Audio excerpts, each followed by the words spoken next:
So Bruce, tell me, what do you think about how we have a standalone New York Fashion Week men's now? How important is that? Well, I think it's been a long time in coming, and I think for us to be players in the menswear broader world, New York deserves it. I mean, we have the talent here to support it. We have obviously the corporate sponsors to support it, and the retail, our world. But I think it's been long overdue, and Stephen Kolb's been a great champion of it, and it's amazing to see it kind of come to life. I mean, the space is really, really incredible, and we're thrilled. I mean, I think it's great for the industry, and it's great for New York, and it's certainly great for menswear. And what does that say to American fashion and design on a global level as a whole? Well, I think it says a lot. I mean, I think, America was kind of the birthplace of sportswear in general. I think the way we look at clothing is a very particularly, cultural way.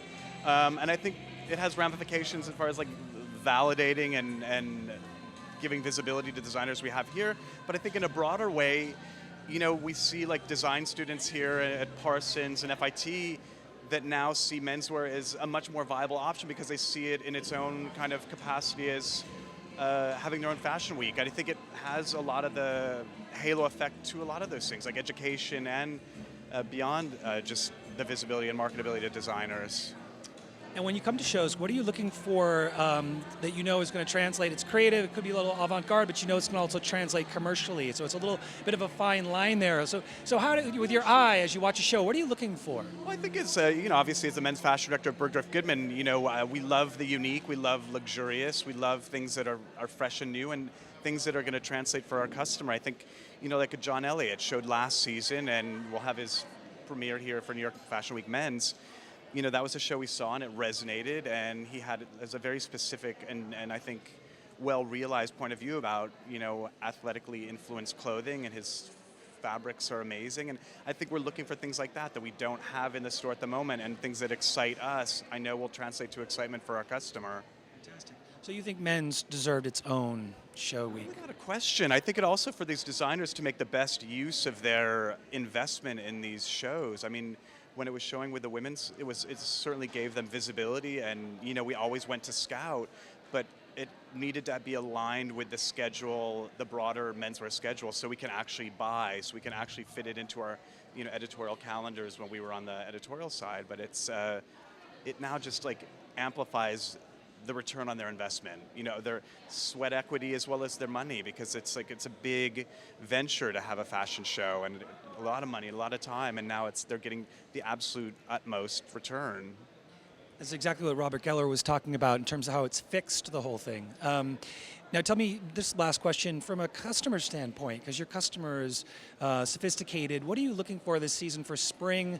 What are some key items that a guy should have in his wardrobe? Just in general, what are some things that you're thinking about? I mean, I think it's a really fascinating season because I always love when there's this juxtaposition. I think we're seeing very decorative, embellished items, things that are quite opulent, and the alternative to that, we're seeing things that are very based on the idea of the uniform, the utilitarian. So I think that makes for a very interesting season. We've seen, a key item that I think is vital is the idea of the short zip jacket. We've seen it as outdoor pieces. We've seen it as layering underneath tailored clothing. I mean, it's just a key piece that you've got to have. So the CFDA worked really hard in making this week happen, and you were included in pivotal in that process of sort of helping and providing your expertise. Tell me a little bit about that and how it came together. More of an initial voice. I think I can't take any credit for that. I mean, Stephen was really the true champion here, and we had a brief conversation a couple of years ago when we spoke about the possibilities for a men's fashion week here in New York that was aligned with the global menswear fashion schedule, and he heard that and really took it to heart and worked really, really hard to kind of come up with this. We've formed a committee and just spoke about all the aspects of it that would, make this viable and vital. Getting sponsorships and having foreign press here and foreign buyers and every aspect of it that is the part of any successful global fashion week. But he's the true champion, and that he saw the possibilities and really worked hard to get it to come to this amazing venue that they've created. And it's day 2, and what do you think so far? I think it's thrilling. I mean, the energy is so great, and the party that we went to last night, there was such a great energy in the room, and everybody's excited to be here, and I think excited for the debut of this. And think everybody's really, really thrilled. I know we're very thrilled. Good. And it took someone like the CFDA to bring together all these different parts, the sponsorships, the retailers.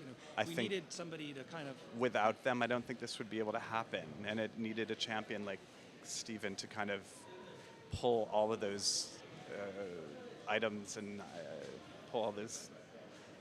Anyway, Moving you know what I'm parts. saying? No, you got it. That's perfect. Pull it all together.